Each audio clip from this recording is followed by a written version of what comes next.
खुद को बदलना है तो इन 8 जगहों पर चुप रहना। गौतम बुद्ध का जीवन हमें यह सिखाता है कि हर समस्या का समाधान शांति और धैर्य से निकलता है। वे मानते थे कि मौन केवल चुप रहना नहीं, बल्कि आत्मज्ञान की ओर पहला कदम है। एक बार बुद्ध के कुछ शिष्य आपस में बहस कर रहे थे। सभी अपनी अपनी बात पर जोर दे रहे थे। बुद्ध ने उन्हें देखा और मुस्कुराए। उन्होंने कहा, यदि सच में खुद को बदलना है तो सीखो कि कहाँ बोलना है और कहाँ चुप रहना है। आज मैं तुम्हें 8 ऐसी जगहें बताऊंगा जहां मौन रहकर तुम अपने जीवन को बदल सकते हो। इसके बाद उन्होंने कहानी और प्रसंगों के माध्यम से सबको समझाया। पहला स्थान, क्रोध के समय। बुद्ध ने सबसे पहले कहा, जब तुम्हारे भीतर क्रोध उठे तब चुप रहना। उन्होंने एक घटना सुनाई। एक बार एक आदमी बुद्ध को गालियां देने लगा। बुद्ध शांत खड़े रहे। जब वह आदमी थक गया तो पूछा, मैंने तुम्हें कितना कुछ कहा, तुमने उत्तर क्यों नहीं दिया? बुद्ध बोले, अगर कोई तुम्हें उपहार दे और तुम स्वीकार न करो तो वह उपहार किसके पास रहेगा? तुम्हारे पास। इसी तरह तुम्हारी गालियां भी तुम्हारे पास लौट गईं। शिष्य समझ गए, क्रोध में बोले गए शब्द सबसे जहरीले होते हैं। सीख, क्रोध के समय चुप रहना आत्मसुरक्षा है। दूसरा स्थान, विवाद में। बुद्ध ने कहा, जब लोग आपस में झगड़ रहे हों, उस समय चुप रहना ही बुद्धिमानी है। उन्होंने उदाहरण दिया, 2 आदमी नदी के किनारे बहस कर रहे थे। यह पानी ठंडा है। नहीं, यह गुनगुना है। बुद्ध वहां पहुंचे और बोले, तुम दोनों सही हो, क्योंकि पानी हर किसी को उसकी स्थिति के अनुसार महसूस होता है। फिर बोले, अगर मैं तुम्हारी तरह विवाद करता तो यह बहस कभी खत्म न होती। इसलिए याद रखो, झगड़े में हिस्सा न लेना ही सच्चा मौन है। सीख, विवाद में चुप रहना शांति को जन्म देता है। तीसरा स्थान, अज्ञानी के सामने। बुद्ध ने कहा, जब सामने वाला अज्ञान में डूबा हो और सुनने को तैयार न हो तब चुप रहो। उन्होंने किस्सा सुनाया। एक आदमी आया और बोला, भगवान, मैं नहीं मानता कि करुणा से जीवन चलता है। केवल ताकत ही सब कुछ है। बुद्ध मुस्कुराए और कुछ न बोले। शिष्यों ने पूछा, भगवान, आपने उत्तर क्यों नहीं दिया? बुद्ध ने कहा, अगर कोई सोया है और सुनना ही नहीं चाहता तो उसके कान में मंत्र पढ़ने से भी कुछ नहीं होगा। सीख, अज्ञानी को समझाने से पहले उसका मन तैयार होना चाहिए। चौथा स्थान, शोक के समय। बुद्ध ने कहा, जब कोई व्यक्ति दुखी हो, शोक में हो, तब शब्दों से ज्यादा मौन काम आता है। उन्होंने किस्सा गौतमी की घटना सुनाई, जिसने अपने बेटे को खो दिया था। जब वह रोते हुए बुद्ध के पास आई तो बुद्ध ने उसे कोई तर्क न दिया। केवल एक कार्य सौंपा, ऐसा घर ढूंढो जहां कभी कोई न मरा हो। उस अनुभव से किस्सा गौतमी ने खुद सत्य समझ लिया। सीख, शोक के समय शब्द नहीं, मौन और साथ ही सबसे बड़ी दवा है। पांचवा स्थान, अपमान सहते समय। बुद्ध ने कहा, जब कोई तुम्हारा अपमान करे तब चुप रहना ही सच्ची विजय है। उन्होंने उदाहरण दिया। एक बार एक ब्राह्मण ने उन्हें भरी सभा में अपमानित किया। बुद्ध शांत रहे। जब ब्राह्मण थक गया तो बुद्ध बोले, तुम्हारा अपमान तुम्हारे पास ही है, मैं उसे स्वीकार नहीं करता। लोग हंस पड़े और ब्राह्मण चुप हो गया।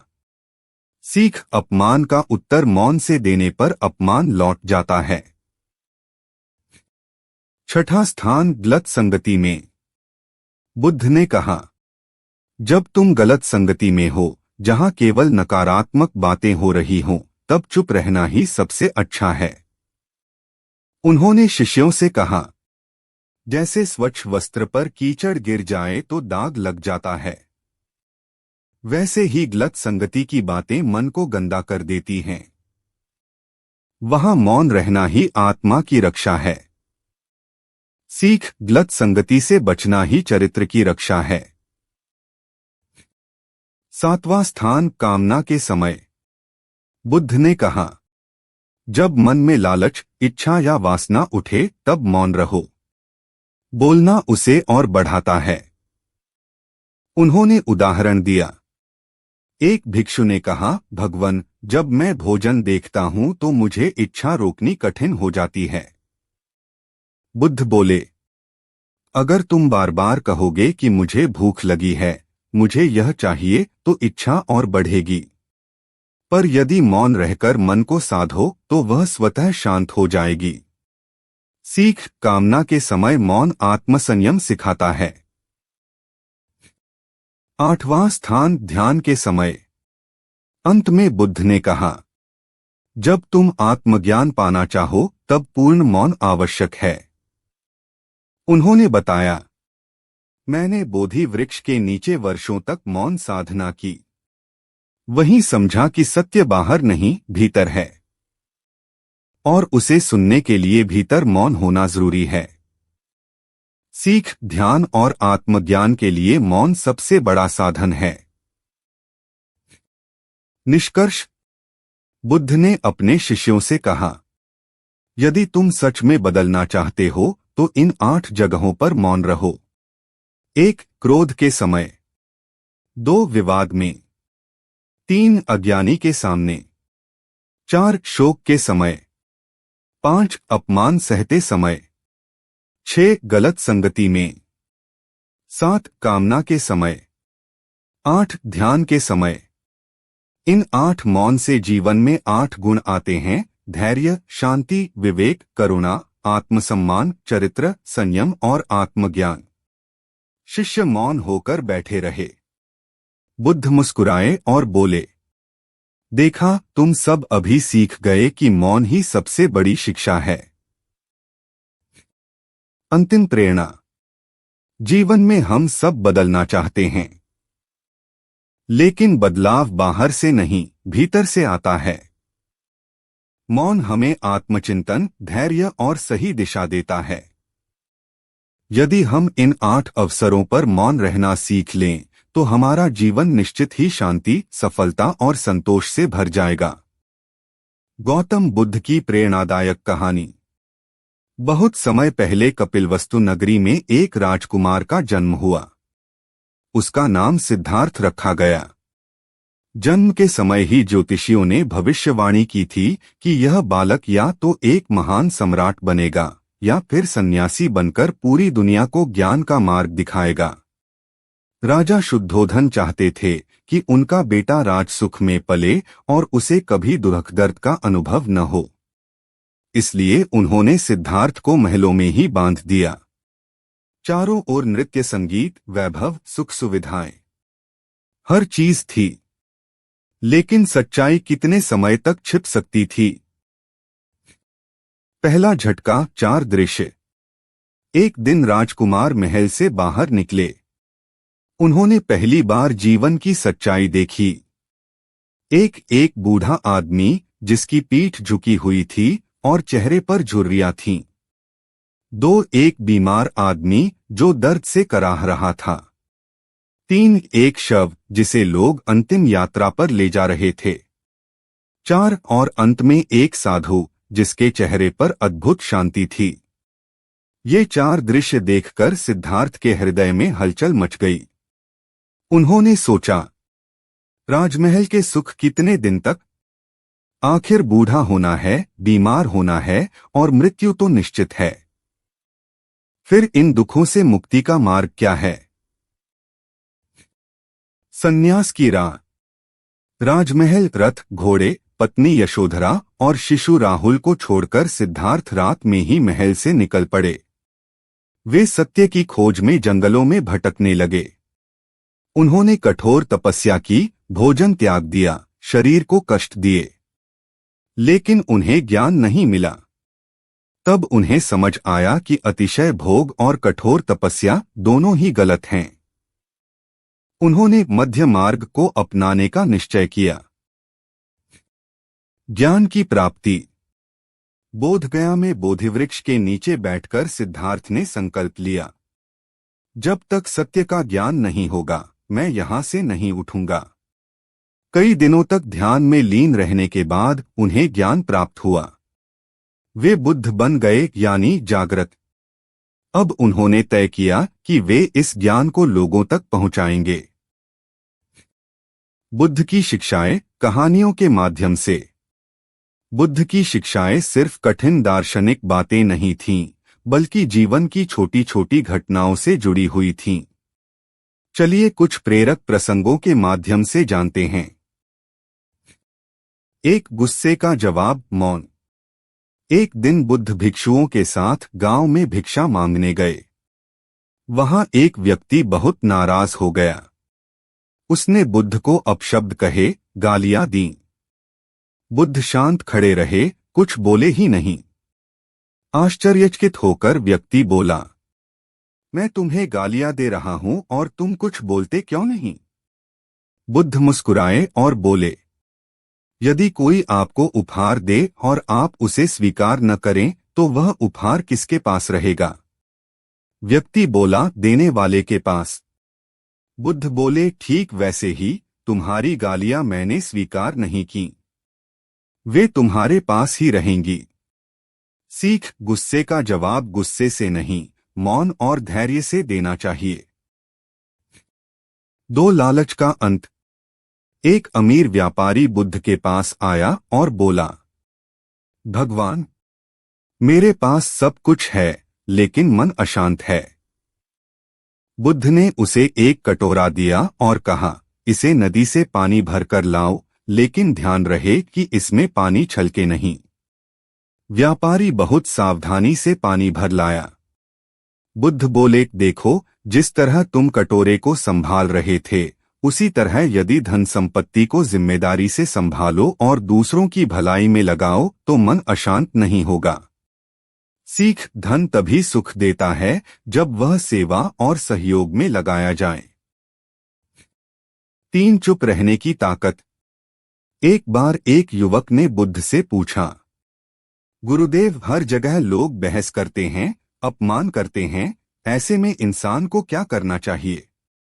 बुद्ध ने मुस्कुराकर कहा, यदि तुम शांत रहोगे तो दूसरा व्यक्ति अकेला लड़ता रह जाएगा। मौन से बड़ा कोई उत्तर नहीं। सीख, खुद को बदलना है तो अनावश्यक विवाद में चुप रहना सीखो। खुद को बदलने की शक्ति। बुद्ध हमेशा कहते थे, दूसरों को बदलने की कोशिश मत करो, खुद को बदलो। जब तुम बदलोगे तो दुनिया भी बदल जाएगी। इस संदेश को समझाने के लिए वे कई उदाहरण देते थे। प्रेरक प्रसंग, मिट्टी का दीपक। एक बार बुद्ध के शिष्य एक गांव में गए। वहां लोगों ने उनका खूब अपमान किया। जब वे लौटकर आए तो बहुत दुखी थे। बुद्ध ने उन्हें एक दीपक दिखाकर कहा, देखो, यह मिट्टी का दीपक जल रहा है। अगर हवा चलेगी तो लौ डगमगाएगी, लेकिन अगर इसे ढक दिया जाए तो लौ स्थिर रहेगी। वैसे ही बाहर की दुनिया तुम्हें हिलाएगी डुलाएगी, लेकिन अगर भीतर शांति है तो तुम अडिग रहोगे। सीख, असली बदलाव भीतर से आता है। बुद्ध और मौन की 8 जगहें। गौतम बुद्ध हमेशा कहते थे कि इंसान को इन 8 जगहों पर चुप रहना सीखना चाहिए। 1. जब गुस्सा बहुत हो। 2. जब कोई अपमान करे। 3. जब सामने वाला नहीं सुनना चाहता। 4. जब बहस बेकार हो। 5. जब खुद को साबित करने की जरूरत न हो। 6. जब कोई दुखी हो, सिर्फ साथ चाहिए हो। 7. जब समय और परिस्थिति सही न हो। 8. जब भीतर शांति खोजनी हो। इन 8 जगहों पर मौन रहना ही जीवन का सबसे बड़ा साहस है। अंतिम संदेश। बुद्ध का पूरा जीवन यही सिखाता है। दुख है, लेकिन उसका समाधान भी है। गुस्से का इलाज धैर्य है। लालच का इलाज संतोष है। दुख का इलाज करुणा है। और अज्ञान का इलाज ज्ञान है। आज भी यदि हम बुद्ध की इन शिक्षाओं को अपनाएं तो जीवन में शांति, संतोष और सफलता स्वयं आ जाएगी। निष्कर्ष: गौतम बुद्ध की कहानी हमें यह सिखाती है कि असली शक्ति भीतर से आती है। जब हम मौन को अपनाते हैं, जब हम क्रोध और लालच पर काबू पाते हैं, जब हम दूसरों की सेवा करते हैं, तभी जीवन सार्थक होता है। बुद्ध का यह संदेश आज भी उतना ही ताजा है जितना 2500 साल पहले था। अपना दीपक स्वयं बनो। गौतम बुद्ध की नई मजेदार कहानी। हंसी भी शिक्षा भी।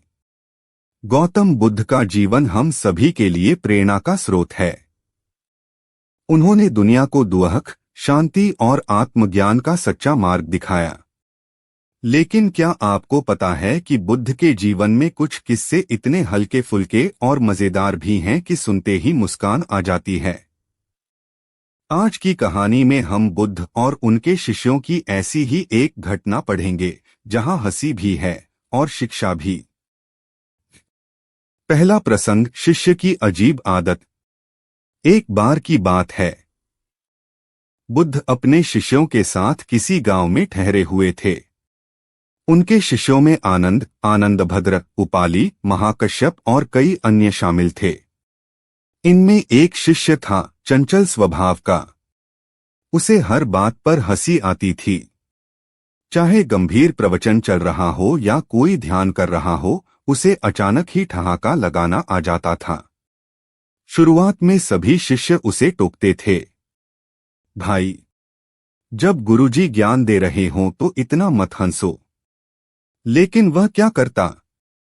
उसकी आदत ही ऐसी थी। कभी किसी के बैठने के ढंग पर हंस पड़ता, कभी किसी की खांसी पर, तो कभी बिना किसी वजह के। आखिरकार शिष्य यह सोचने लगा, बुद्ध तो सब समझते हैं। अगर मुझे यह आदत छोड़नी है तो गुरुजी ही मार्ग बताएंगे। दूसरा प्रसंग: बुद्ध के सामने समस्या।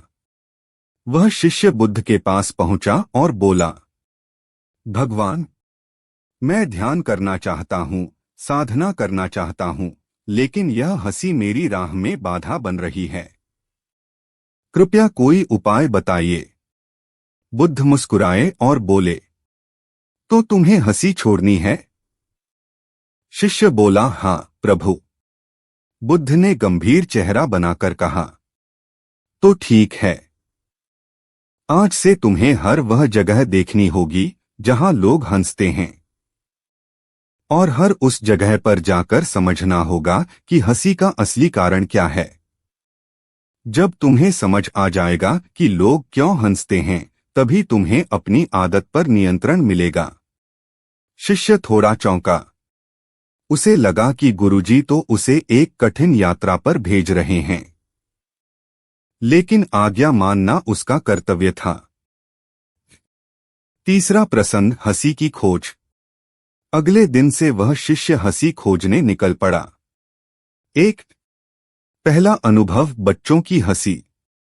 गांव के बाहर उसने कुछ बच्चों को खेलते देखा। वे मिट्टी से घरौंदा बना रहे थे और बार बार उसे तोड़कर हंस पड़ते थे। शिष्य ने सोचा, बच्चे इसलिए हंसते हैं क्योंकि वे निस्वार्थ होते हैं। उनके लिए हर चीज खेल है। वे किसी बात को गंभीरता से नहीं लेते। दूसरा अनुभव: युवाओं की हंसी। कुछ आगे जाकर उसने युवाओं को देखा। वे आपस में मजाक कर रहे थे, एक दूसरे की नकल उतार रहे थे और ठहाके लगा रहे थे। उसने सोचा, युवा इसलिए हंसते हैं क्योंकि वे अपने अहंकार को छिपाना चाहते हैं। उन्हें लगता है कि मजाक करने से वे बड़े हो जाते हैं। तीसरा अनुभव: बूढ़ों की हंसी। एक बुढ़िया पेड़ के नीचे बैठी थी। वह दांत टूटे होने के बावजूद खिलखिलाकर हंस रही थी। किसी ने उससे पूछा, अम्मा, आप इतनी हंस क्यों रही हैं? अम्मा बोली, बेटा, जीवन भर रोती रही। अब समझ आया कि हंसी से दर्द हल्का हो जाता है। इसलिए अब चाहे दांत रहे या न रहें, मैं तो हंसकर ही जीऊंगी। शिष्य को यह सुनकर बड़ा अचरज हुआ। चौथा प्रसंग, शिष्य की समझ। कई दिनों तक घूमने और देखने के बाद शिष्य बुद्ध के पास लौट आया। उसने कहा, भगवान, मैंने देखा कि बच्चे निस्वार्थ होकर हंसते हैं, युवा दिखावे में हंसते हैं और बूढ़े दर्द भुलाने के लिए हंसते हैं। लेकिन मैं अभी भी अपनी आदत से मुक्त नहीं हो पाया हूं। बुद्ध ने हंसते हुए कहा, तो अब तुम बताओ, तुम किस कारण से हंसते हो? शिष्य ने सिर झुका लिया और बोला, भगवान, मैं तो बिना कारण ही हंसता हूं। बुद्ध ने कहा, यही तो तुम्हारा उत्तर है। बच्चे हंसी को खेल समझते हैं, युवा उसे आवरण बनाते हैं, बूढ़े उसे औषधि बनाते हैं। और तुम हंसी को स्वभाव बना चुके हो। यदि तुम्हें बदलना है तो हंसी को साधन बनाओ, साध्य नहीं। जब मन शांत हो तब मुस्कुराओ। जब ज्ञान बांटना हो तब हंसी से वातावरण हल्का करो। लेकिन व्यर्थ हंसना, यह मन की चंचलता का प्रतीक है। पांचवा प्रसंग, हंसी का नया उपयोग। शिष्य ने उसी दिन से अपनी हंसी को साधना में बदल दिया।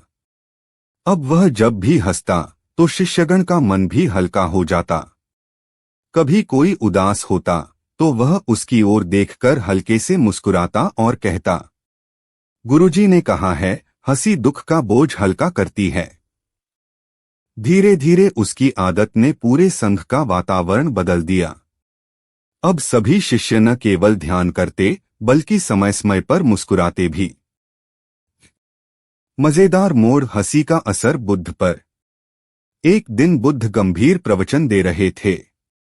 तभी अचानक वही शिष्य हल्के से मुस्कुराने लगा। बुद्ध ने उसे देखा और बोले, अब बताओ किस कारण हंसे? शिष्य ने उत्तर दिया, भगवान, इस बार बिना कारण नहीं। मैंने सोचा, जीवन में जितनी बार भी मैंने व्यर्थ हंसी की, उसका परिणाम यही हुआ कि मैं आपके चरणों में पहुंचा। अगर वह व्यर्थ न होती तो शायद मैं यहां आता ही नहीं। यह सुनकर स्वयं बुद्ध भी ठहाका लगाकर हंस पड़े। शिक्षा, जीवन में हंसी का महत्व। इस घटना से सभी को यह शिक्षा मिली कि हंसी बुरी नहीं है। अगर हंसी बिना कारण और बिना समझ के हो तो वह मन की अशांति का प्रतीक है। अगर हंसी दूसरों को नीचा दिखाने के लिए हो तो वह अहंकार है। लेकिन अगर हंसी मन को हल्का करने और दूसरों के दुख दूर करने के लिए हो तो वह साधना बन जाती है।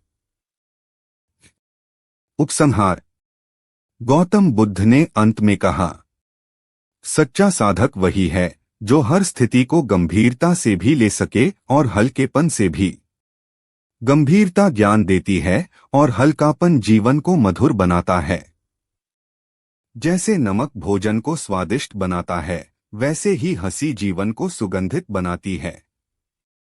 सभी शिष्य हंस पड़े और उस दिन से संघ में यह नियम बन गया, ध्यान गंभीरता से, जीवन मुस्कुराकर। गौतम बुद्ध की नई मोटिवेशनल कहानी। प्राचीन भारत की धरती पर जब अन्याय, अज्ञान और मोह का अंधेरा फैला हुआ था, तभी जन्मे सिद्धार्थ गौतम, जिन्होंने तपस्या और आत्मज्ञान से बुद्ध का रूप धारण किया। उनकी बातें सरल थीं लेकिन जीवन की गहराई छूती थीं। वे अक्सर हंसी ठिठोली से भी लोगों को गहरी शिक्षा देते थे। आज की कहानी भी कुछ ऐसी ही है, मजेदार, हल्की फुल्की और साथ ही जीवन को बदल देने वाली। पहला दृश्य, अनोखा शिष्य। एक दिन बुद्ध अपने कुछ भिक्षुओं के साथ राजगीर नगर में भ्रमण कर रहे थे। नगर के बीचों बीच एक युवक बुद्ध के पास आया और बोला, भगवान, मैं आपका शिष्य बनना चाहता हूँ, लेकिन पहले मुझे एक सवाल का जवाब चाहिए। बुद्ध मुस्कुराए। पूछो। युवक बोला, क्या मैं ध्यान किए बिना ज्ञान प्राप्त कर सकता हूँ? क्योंकि मुझे बैठना जरा उबाऊ लगता है। सभा में सब हंस पड़े। बुद्ध भी हल्के से मुस्कुराए और बोले, अच्छा, तो तुम्हें बैठना कठिन लगता है, मगर सोना आसान लगता है। युवक बोला, जी हाँ, सोने में कोई दिक्कत नहीं। बुद्ध बोले, तो फिर ऐसे करो, आज से सोते समय हर रात सोचो, मैं सो रहा हूँ, मैं सांस ले रहा हूँ, यही तुम्हारा ध्यान होगा। सभी शिष्य हंसी रोक नहीं पाए। लेकिन बुद्ध ने गंभीर स्वर में कहा, ध्यान का अर्थ है सजगता। तुम किसी भी स्थिति में, चाहे बैठे, खड़े, चलते या सोते, सजग हो सकते हो। अगर तुम सजग होकर सोना सीख गए तो तुम्हें जागते हुए सजग होना भी आ जाएगा। यह सुनकर युवक समझ गया और बोला, भगवान, मैं प्रयास करूंगा। सीख ध्यान का अर्थ केवल आंखें बंद कर बैठना नहीं है, बल्कि सजगता हर स्थिति में जरूरी है। दूसरा दृश्य, हंसी का जवाब। एक बार बुद्ध एक गांव पहुंचे। वहां के कुछ लोग उनके विरोधी थे। वे बुद्ध को रोककर हंसने लगे और तरह तरह की बातें करने लगे। अरे देखो, यह वही है जो राजकुमार था और अब भिक्षा मांगता है। इनका ज्ञान तो पेट से निकलकर कटोरे में चला गया। वे लोग ठहाके मारकर हंसते रहे। बुद्ध शांति से खड़े रहे। उनके शिष्य थोड़े गुस्सा हो गए। भगवान, इन्हें जवाब दीजिए, ये आपका अपमान कर रहे हैं। बुद्ध मुस्कुराए और बोले, अगर कोई व्यक्ति तुम्हें गाली देता है और तुम उसे स्वीकार नहीं करते तो वह गाली किसके पास रह जाती है? शिष्य बोले, गाली देने वाले के पास। बुद्ध ने कहा, तो यही नियम हंसी और अपमान का भी है। यदि हम उसे स्वीकार न करें तो वह उन लोगों के पास ही रह जाता है। सभा में सन्नाटा छा गया। लोग शर्मिंदा हुए और बुद्ध के चरणों में झुक गए। सीख, अपमान को स्वीकार न करो तो अपमान करने वाला स्वयं उसका बोझ ढोता है।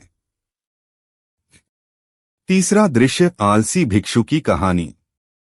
बुद्ध के मठ में एक भिक्षु बहुत आलसी था। वह ध्यान करते करते सो जाता, चलते चलते रुक जाता और काम से बचता रहता। एक दिन बुद्ध ने उससे पूछा, भिक्षु, तुम इतने थके हुए क्यों रहते हो? वह बोला, भगवान, मुझे लगता है कि मैं काम करने के लिए पैदा नहीं हुआ। मैं तो सोने और खाने के लिए ही बना हूं। सब लोग हंस पड़े। बुद्ध ने कहा, अच्छा, तो तुम एक बैल जैसे हो, खाना और सोना ही तुम्हारा काम है। लेकिन याद रखो, बैल को भी हल खींचना पड़ता है। अगर तुम जीवन में केवल खाने पीने तक सीमित रहोगे तो कभी मनुष्य का वास्तविक मूल्य नहीं समझ पाओगे। फिर बुद्ध ने उसे समझाया कि प्रयास ही जीवन को सार्थक बनाता है। सीख, आलस्य मनुष्य को जानवर जैसा बना देता है। परिश्रम ही जीवन की सच्ची शक्ति है। चौथा दृश्य, बुद्ध और किसान। एक किसान बुद्ध के पास आया और बोला, भगवान, मेरे जीवन में बहुत समस्याएं हैं। कभी खेत में फसल खराब हो जाती है, कभी पत्नी नाराज रहती है, कभी बच्चे शरारती होते हैं। क्या आप मेरी सारी समस्याएं दूर कर सकते हैं? बुद्ध मुस्कुराए और बोले, तुम्हारी 83 समस्याएं हैं। मैं उनमें से केवल एक ही समस्या का हल कर सकता हूं। किसान बोला, सिर्फ एक? कौन सी? बुद्ध ने कहा, वह समस्या कि तुम्हें लगता है कि तुम्हें कोई समस्या नहीं होनी चाहिए। किसान चुप हो गया। सीख जीवन में समस्याएं आना स्वाभाविक है। हमें समस्याओं से भागना नहीं, बल्कि उन्हें स्वीकार कर समाधान ढूंढना चाहिए। पांचवा दृश्य, क्रोध का मजेदार किस्सा। एक बार एक व्यक्ति बुद्ध के पास आया और बोला, तुम्हारे उपदेश व्यर्थ हैं। मैं नहीं मानता कि तुम्हारी बातें सच हैं। उसने गुस्से में खूब बुरा भला कहा। बुद्ध शांत रहे और बोले, भाई, क्या तुम कभी मेले में जाते हो? व्यक्ति बोला, हाँ, जाता हूं। बुद्ध ने पूछा, अगर वहां कोई तुम्हें मिठाई बांटे और तुम मना कर दो तो वह मिठाई किसके पास रहती है? व्यक्ति बोला, जिसने बांटी उसके पास। बुद्ध बोले, तो तुम्हारा क्रोध भी तुम्हारे पास ही रहेगा, क्योंकि मैंने उसे स्वीकार नहीं किया। सभा में हंसी की गूंज उठी। वह व्यक्ति शर्मिंदा होकर बुद्ध के चरणों में गिर पड़ा। सीख, क्रोध बांटने से कम नहीं होता, उसे स्वीकार न करना ही समाधान है। छठा दृश्य, हंसते हंसते सीख। एक बार बुद्ध अपने शिष्यों के साथ बैठे थे। उन्होंने एक रुमाल उठाया और उसे कसकर गांठ बांध दी। फिर बोले, बताओ, यह रुमाल जैसा पहले था वैसा अब क्यों नहीं है? शिष्य बोले, क्योंकि इसमें गांठ पड़ गई है। बुद्ध मुस्कुराए और बोले, इसी तरह हमारा मन भी है। जब हम क्रोध, लोभ, ईर्ष्या जैसी गांठें बांध लेते हैं तो मन अपनी मूल अवस्था से बदल जाता है। लेकिन अगर हम धीरे धीरे धैर्य से इन गांठों को खोलें तो मन फिर से मुक्त हो जाता है। शिष्य हंसते हुए बोले, भगवान, तो हमें भी गांठ खोलने वाले बनना होगा। सीख, मन की गांठें धैर्य से ही खुलती हैं। सातवां दृश्य, असली धन कौन सा। एक धनी व्यापारी बुद्ध के पास आया और बोला, भगवान, मेरे पास बहुत धन है। सोना चांदी, जमीन जायदाद सब कुछ है, लेकिन फिर भी मैं दुखी हूं। क्या करूं?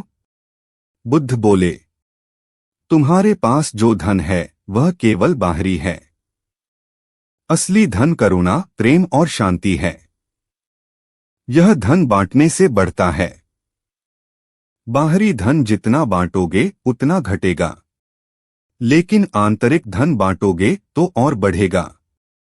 व्यापारी ने हाथ जोड़कर कहा, अब मैं समझ गया, मुझे अपने धन का सही उपयोग करना है। सीख, असली धन करुणा और प्रेम है। आठवां दृश्य, हंसी की शिक्षा।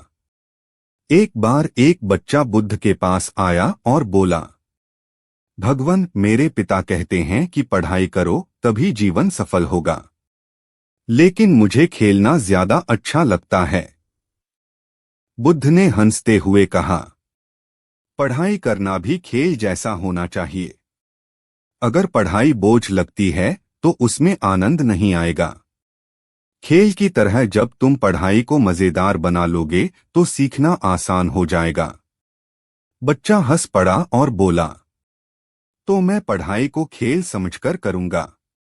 सीख, जीवन में आनंद लेकर काम करने से ही सच्ची सफलता मिलती है।